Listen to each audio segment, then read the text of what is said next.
welcome back to our channel.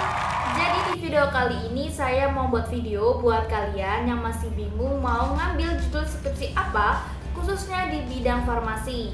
Buat kalian yang belum tahu apa saja bidang skripsi farmasi, kalian bisa cek video saya sebelumnya yang ini, dimana di video tersebut sudah dijelasin apa saja bidang skripsi farmasi, kemudian perbedaannya apa, dan ada juga contoh judul skripsi farmasi. Nah, selain itu di video tersebut juga ada tips agar kalian bisa selesai skripsi farmasi dengan cepat. Dan di video kali ini saya mau buat video agar kalian itu bisa menentukan judul skripsi dengan cepat. Jadi buat teman-teman yang baru gabung di channel kami, silahkan klik tombol subscribe-nya dulu, klik lonceng notifikasinya agar kalian tidak ketinggalan video baru kami. Oke, yang pertama di sini saya mau ngejelasin dulu bagaimana cara menentukan judul skripsi, bagaimana tahapan-tahapannya agar kalian lebih cepat dan mudah dalam menentukan judul skripsi. Yang pertama yaitu kalian tentukan dulu bidang minat skripsi kalian. Kenapa? Karena agar kalian tuh bisa fokus dalam mencari dan menentukan judul skripsi kalian. Nah, di sini saya mau ngejelasin secara singkat apa saja bidang skripsi farmasi. Yang pertama ada farmakologi. Di farmakologi ini dilakukan penelitian secara in vivo yang akan dilakukan uji terhadap hewan uji. Kemudian ada kimia, di mana kalian akan melakukan penelitian secara in vitro. Kemudian ada teknologi farmasi yang cenderung dalam membuat obat-obatan. Kemudian yang keempat ada mikrobiologi, di mana kalian akan main-main dengan bakteri, virus, dan jamur. Kemudian ada juga farmasi sosial, di mana kalian akan mengolah data yang kalian ambil dari rumah sakit, dari klinik, ataupun dari instalasi kesehatan lainnya. Buat kalian yang masih bingung dengan bidang skripsi farmasi ini, kalian bisa cek video saya sebelumnya yang nanti akan saya berikan linknya di bawah deskripsi video ini. Kemudian yang kedua yaitu tentukan rumusan masalah. Kenapa dengan rumusan masalah? Karena dengan rumusan masalah biasanya kita akan muncul ide-ide atau opening untuk menyelesaikan masalah tersebut dalam bentuk penelitian. Misalnya dalam skripsi saya kemarin dengan judul ini, nah di situ awalnya saya mencari rumusan masalah bahwa adanya efek antibakteri dari perasan jeruk nipis. Nah, dari permasalahan tersebut saya berpikir bahwa lalu apakah bisa perasan jeruk nipis ini bisa menyembuhkan luka bakar? Dan yang ketiga yaitu carilah literatur atau jurnal penelitian sebelumnya. Untuk menjawab dari rumusan masalah tersebut, kalian bisa menggunakan jurnal-jurnal atau penelitian sebelumnya yang mendukung dalam menjawab rumusan masalah kalian. Misalnya untuk skripsi saya yang tadi, di sini saya mencari kandungan apa saja yang terkandung dalam perasan jeruk nipis. Kemudian saya juga mencari jurnal lain, kandungan apa saja yang bisa menyembuhkan luka bakar. Baru setelah itu saya comparekan, ternyata dalam menyembuhkan luka bakar itu ada kandungan saponin, tanin, dan flavonoid. Dan ternyata dalam perasan jeruk nipis ini juga terdapat kandungan flavonoid, saponin, dan tanin. Dengan itu kita bisa menyimpulkan bahwa perasan jeruk nipis tersebut bisa dikembangkan untuk menyembuhkan luka bakar. Dan perlu kalian ingat dalam mencari jurnal atau penelitian sebelumnya, sebaiknya kalian juga harus disamakan atau difokuskan pada rumusan masalah yang sudah kalian buat. Kemudian yang ketiga yaitu pastikan bahwa judul skripsi kalian ini belum pernah digunakan oleh orang lain. Nah, bagaimana caranya? Caranya pertama kalian bisa cari dulu di perpustakaan kampus kalian, karena biasanya di perpustakaan itu sudah ada data-data atau file-file skripsi kakak tingkat kalian.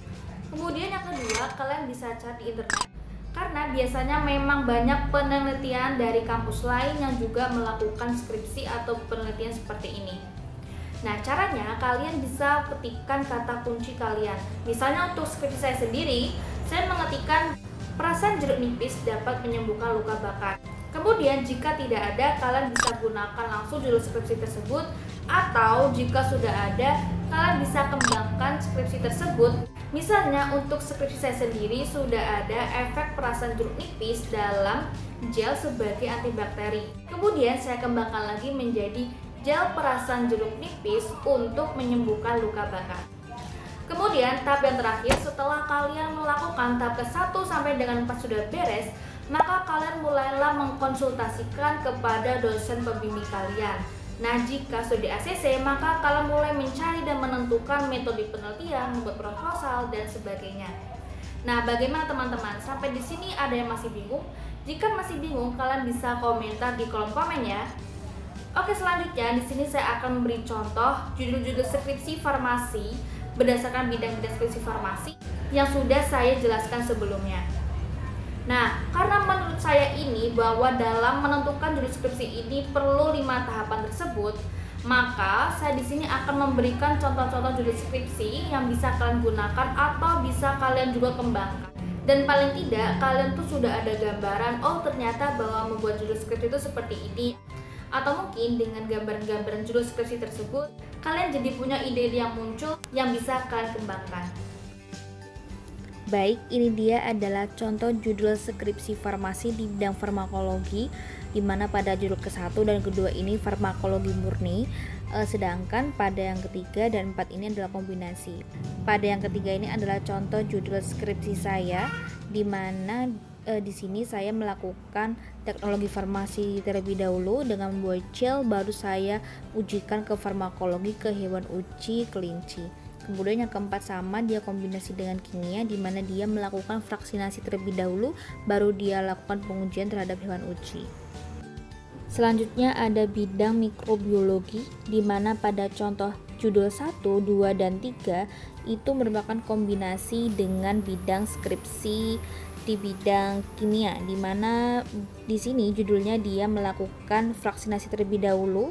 Jadi dia masuk ke dalam kimia terlebih dahulu. Kemudian untuk yang judul ketiga di sini dia kombinasi dengan bidang teknologi farmasi, di mana dia melakukan optimasi dulu dalam pembuatan sabun transparan. Di bidang mikrobiologi ini memang sering dilakukan kombinasi karena memang tidak mungkin kalau hanya memberi ekstrak saja kemudian dilakukan uji mikrobiologi, ini standarnya terlalu rendah untuk S1 farmasi. Kemudian selanjutnya ada bidang skripsi kimia. Pada contoh 1, 2, dan 3 di sini dilakukan kimia murni, yaitu dengan penelitian secara in vitro saja. Kemudian yang pada contoh keempat dan kelima ini adalah kombinasi, di mana pada contoh judul keempat di sini dia dibuat dulu dalam sediaan krim tabir surya, baru setelah itu dia dilakukan uji secara in vitro terhadap stabilitas fisiknya dan nilai SPF-nya. Kemudian pada yang kelima dia dilakukan juga pembuatan tabir surya minyak sereh wangi, kemudian dilakukan uji aktivitasnya secara in vitro. Kemudian selanjutnya ada bidang teknologi farmasi, di mana pada contoh judul pertama di sini dilakukan atau hanya menggunakan satu bidang saja, yaitu teknologi farmasi, di mana di sini hanya melakukan optimasi saja dalam pembuatan sediaan tabir hisap.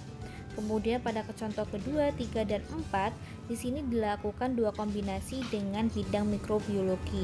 Dapat dilihat pada contoh kedua di sini dilakukan optimasi dalam pembuatan masker gel peel off, kemudian dilanjutkan dengan mencari aktivitas antibakteri dari Staphylococcus aureus.